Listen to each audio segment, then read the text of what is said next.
உன் பிரச்சனை மாறணுமா, உன் தேவைகள் சந்திக்கப்படணுமா, உன் ஜபத்துக்கு தேவன் பதில் கொடுக்கணுமா, ஒரு பெரிய அற்புத அதிசயம் நடக்கணுமா, பொருத்தனை பண்ணுங்க. அந்த பொருத்தனை நிறைவேற்றுங்க. தன்னால் அற்புத அதிசயம் நடக்கும். உன் ஜபங்களுக்கு பதில் வரும். உன் ஜபத்தை ஆண்டவர் கேட்டு உன் கண்ணீரை தொடச்சிடுவாரு.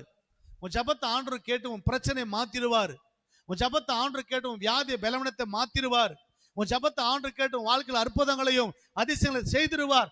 என்ன பிரச்சனையோடு, என்ன போராட்டத்தோடு, என்ன தேவையோடு, என்ன நெருக்கத்தோடு சமூகத்துக்கு வந்தாலும் சரி, எல்லா நிலைமையும் மாற்றி உங்களை சந்தோஷப்படுத்தி மகிழ்ச்சியாய் கர்த்தர் அனுப்புவார். அல்லேலூயா. ஆகையினால நம்ம ஆண்டவர் ஜபத்தை கேட்கிறவர் தான், இல்லை என்று சொல்லவில்லை. அது முன்பதாக நம்ம கிட்ட ஆண்டவர் என்ன எதிர்பார்க்கிறார்னா, என் பிள்ளைங்க ஜெபிப்பதற்கு முன்பதாக என்னை துதிக்கணும். என் பிள்ளைங்க ஜெபிப்பது முன்பதாக என் சமூகத்தில் பொருத்தனைகள் என்ன பண்ணும், செய்யணும் அப்படின்னு